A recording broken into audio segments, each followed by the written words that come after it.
Bon alors, on reprend où on en était? Bon, dans cette nouvelle vidéo, ça y est, je reprends les travaux, même si ça n'a jamais été vraiment arrêté quelque part, parce que comme je l'ai déjà dit dans plusieurs vidéos précédentes, il y a tellement de travail à faire ici que je ne peux pas m'ennuyer, quoi qu'il arrive. Mais aujourd'hui, on va revenir plus particulièrement sur la grange qui va être le futur centre de formation. Et justement, imaginons que c'est la première fois que vous arrivez sur ma chaîne, vous vous demandez peut-être ce qui se passe. Donc je m'appelle Gabriel Moreau, je suis auteur-formateur dans le domaine de l'entrepreneuriat depuis maintenant environ 13 ans. Et je suis actuellement en train de créer un centre de formation à destination des entrepreneurs. Ce centre de formation est situé sur la commune de Saint-Amand-Montrond, dans le centre de la France, le département du 18. Voilà, vous en savez un petit peu plus. Donc là, je suis dans les travaux, il y a beaucoup d'aventures depuis le début de cette série. D'ailleurs, si vous n'avez pas encore vu les épisodes, je vous incite à aller les voir dans la playlist « Je crée une école ». Et comme ça, vous pourrez un peu mieux situer ce qui s'est passé depuis le début. Avant de démarrer ces prochains travaux, ce que je vous propose, c'est de regarder rapidement ce qui a été réalisé dans cette grange-là depuis ces quelques derniers mois, parce que comme je l'ai dit dans l'ancienne vidéo, il y a eu quelques petites choses de fait. Ça n'a pas été énorme, mais qui ont leur importance. Donc, je vais vous montrer ça tout de suite. Go! Donc, pour commencer, l'isolation. L'isolation a été réalisée par une entreprise. Donc ça c'est vraiment bien parce que comme ça, ça permet d'avoir une super isolation pour la suite. Ensuite, ce que je peux vous montrer, c'est ça, un peu de maçonnerie, le dessous de la baie qui est maintenant bétonné. Donc là pour le coup, la baie elle est bien fixée. Et il y a une dernière chose que j'ai envie de vous montrer parce que c'est un gros travail, mais pour ce faire, il faut que je prenne l'échelle.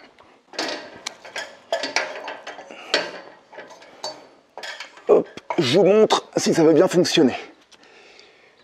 Voilà, alors vous n'allez pas voir grand chose en fait. Avec le contre-jour, ça marche pas bien, on va aller voir par l'extérieur. Donc voilà, donc je sais pas si vous allez y voir grand chose, mais en tout cas au niveau de la baie vitrée, ça y est, elle est isolée. Je suis vraiment content. J'essaie de vous montrer un peu plus ce qu'il en est. Mais ça y est, ça c'est fait, ça a été du travail. Un peu de travail aussi d'équilibriste quand j'étais là-haut, mais bon, en tout cas, c'est terminé. Voilà, donc maintenant que tout ça c'est fait, ça a déjà bien avancé parce que c'est vrai que peut-être qu'en vidéo ça donne pas grand-chose, je sais pas, vous me direz à la limite. C'est vrai qu'on peut se dire que c'est des finitions, mais ça prend énormément de temps. Il n'empêche que ça y est, je peux maintenant attaquer le placo et je vais vous expliquer l'ampleur du chantier parce que mine de rien, il est quand même assez gros. Ouais, donc j'explique. En fait, en réalité, là, je vais devoir poser le placo avec ces lisses que l'on voit au sol, là, ici. Donc après, au niveau, donc encore une fois de plus, moi je suis pas artisan, mais par contre on m'a appris pour le placo. Il y a plusieurs façons de faire. En tout cas, la meilleure, si c'est la première fois que, je sais pas, si vous êtes intéressé au montage des cloisons sèches, je vais vous montrer. En fait, il y a des personnes qui font la périphérie des murs avec ces rails. Hop. Voilà. Et en fait, ces rails, c'est bien pour faire des cloisons. Donc quand je parle de cloison, c'est tout ce qui est intérieur, enfin tout ce qui est à l'intérieur du bâtiment.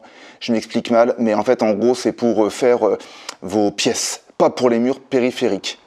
Non, pour les murs périphériques, on va utiliser, comme je vous ai montré, les lisses ici présentes et on va utiliser ici des fourrures que l'on utilise pour les plafonds.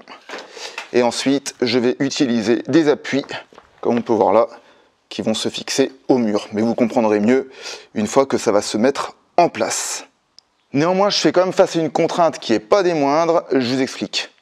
Donc, comme vous pouvez le voir, l'habitation, quand je l'ai achetée, l'ancien propriétaire avait déjà passé ses gaines électriques, en tout cas pour les prises, pour les prises, dans la dalle.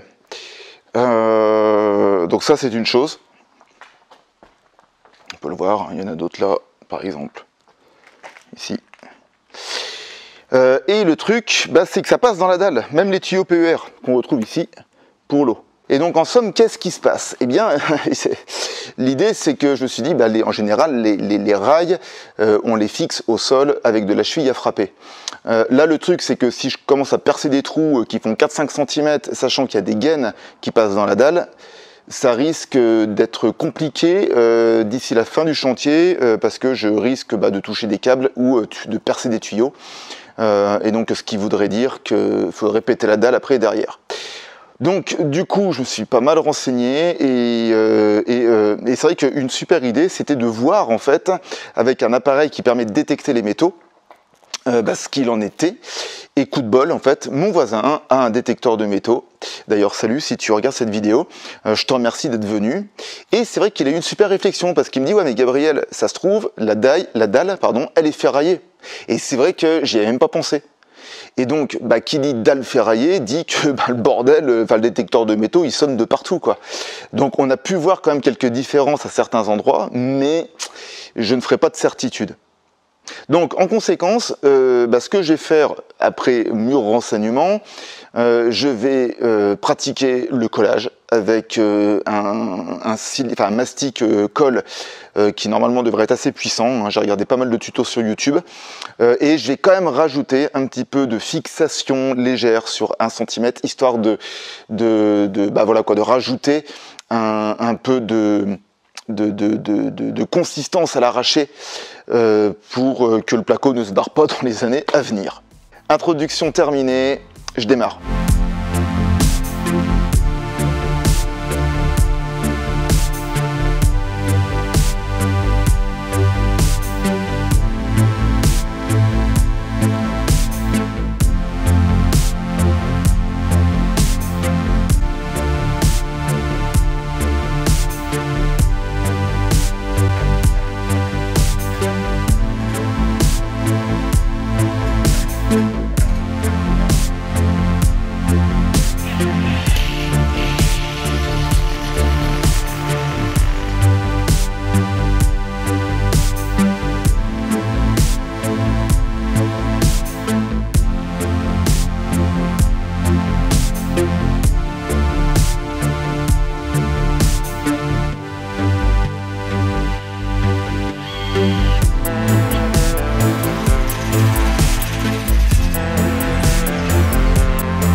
Ça y est, donc je viens de terminer là une partie de mes murs périphériques, c'est déjà une bonne chose de faite. Maintenant, je vais passer à une nouvelle étape qui va être le passage des gaines électriques, mais ça, ce sera à suivre dans un prochain épisode. Allez, je vous souhaite une bonne soirée, n'oubliez pas que toute évolution provient d'une action, on se dit à bientôt, ciao.